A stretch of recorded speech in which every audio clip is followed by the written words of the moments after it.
എറണാകുളം കോതമംഗലത്ത് ജനവാസ മേഖലയിൽ ഇറങ്ങിയ കാട്ടാനയെ പിടികൂടാനുള്ള ദൌത്യം അനിശ്ചിതത്വത്തിൽ. ആദ്യ റൌണ്ട് മയക്കുവെടി വെച്ചെങ്കിലും ആനയ്ക്ക് ബൂസ്റ്റർ ഡോസ് നൽകാൻ കഴിഞ്ഞിട്ടില്ല. ആനയുടെ ആരോഗ്യനില പരിശോധിച്ചതിന് ശേഷം മാത്രമേ ദൌത്യം തുടരാനാകൂ എന്ന് വനംവകുപ്പ്. ലാൽകൃഷ്ണ തയ്യാറാക്കിയ റിപ്പോർട്ടിലേക്ക്.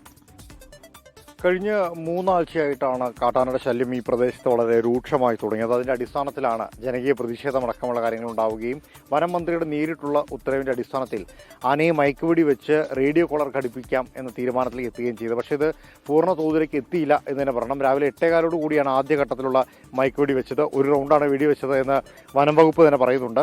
പക്ഷേ തൊട്ട് പിന്നാലെ ആന അവിടെ നിന്ന് മൂവ് ചെയ്യാൻ തുടങ്ങിയായിരുന്നു, മറ്റൊരിടത്തേക്ക് മൂവ് ചെയ്യാൻ തുടങ്ങിയായിരുന്നു. മാത്രമല്ല ആനയുടെ സമീപ പ്രദേശത്ത് തന്നെ ഒരു കാട്ടാന കൂട്ടം ഉണ്ടായിരുന്നു. ഇവർ ഈ ആനയെ പ്രൊട്ടക്ട് ചെയ്യുന്നുണ്ടായിരുന്നു എന്നാണ് പറയപ്പെടുന്നത്. എന്നാലും ആ ആന മുന്നോട്ട് പോകാൻ തുടങ്ങിയതോടുകൂടി ഏറെ നേരത്തേക്ക് ആനയെക്കുറിച്ചുള്ള വിവരങ്ങൾ പോലും വനം വകുപ്പിൻ്റെ ഉദ്യോഗസ്ഥർക്ക് നഷ്ടമായിരുന്നു. അതിനുശേഷമാണ്, മണിക്കൂറുകൾക്ക് പിന്നിട്ടതിന് ശേഷമാണ് ആനയെ വീണ്ടും കിട്ടുന്നത്. പക്ഷേ ആ സമയത്ത് മയക്കുവെടി കൊണ്ടതിൻ്റെതായ ലക്ഷണങ്ങളൊന്നും ആന കാണിക്കുന്നുണ്ടായിരുന്നില്ല.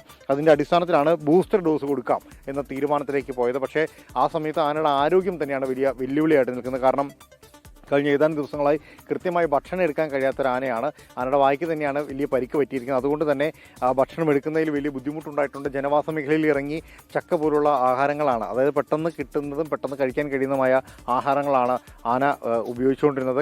ഈ ആരോഗ്യ പ്രശ്നങ്ങൾ ഉള്ളതുകൊണ്ട് തന്നെ കാട്ടിലേക്ക് അധിക ദൂരം പോകാനും ആനയ്ക്ക് സാധിച്ചിരുന്നില്ല.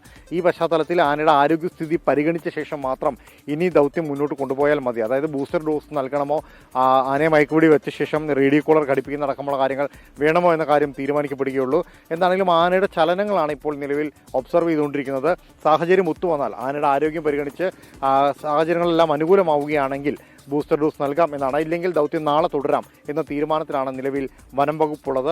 അങ്ങനെയാണെങ്കിൽ പോലും റേഡിയോ കോളർ ഘടിപ്പിച്ചുകൊണ്ട് ആനയെ വനത്തിൽ തന്നെ സജീവമാക്കാനായിരിക്കും തീരുമാനം. ആനയെ നിരീക്ഷിക്കുന്നതിന് വേണ്ടിയിട്ട് പ്രത്യേക സംവിധാനങ്ങൾ ഏർപ്പെടുത്തും. പക്ഷേ ആന ജനവാസ മേഖലയിൽ കഴിഞ്ഞ 3 ആഴ്ചയായി തുടരുന്ന സാഹചര്യത്തിൽ ഇനിയും ഇതേ പ്രദേശത്തേക്ക് തന്നെ തിരിച്ചു വരാനുള്ള സാധ്യതയുണ്ട്. അതുകൊണ്ട് ആനയെ ഇവിടെ നിന്ന് പിടികൂടി കോടനാടേക്ക് കൊണ്ടുപോകണം. കോടനാട് ആന പരിപാലന കേന്ദ്രത്തിൽ ഇതിനെ മുന്നോട്ട് ഉള്ള ചികിത്സയും മറ്റു കാര്യങ്ങളും നടത്തണമെന്നുള്ളതാണ് ജനങ്ങളുടെ തീരുമാനം. പക്ഷേ ജനങ്ങളുടെ അഭിപ്രായം. പക്ഷേ ഇതിൽ ഏറ്റവും വെല്ലുവിളിയായിട്ട് നിൽക്കുന്ന പ്രധാനപ്പെട്ട കാര്യം എന്ന് പറയുന്നത് വരേണ്ട കുങ്കിയാനകൾ ഇപ്പോൾ മതപ്പാടിലാണ് എന്നുള്ളതാണ്.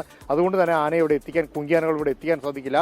ഈ ആനയെ ഇവിടെ നിന്ന് മറ്റിടത്തേക്ക് മാറ്റാനും സാധിക്കില്ലാത്ത ഒരു വെല്ലുവിളി നിലവിൽ വനം വകുപ്പ് നേരിടുന്നുണ്ട്.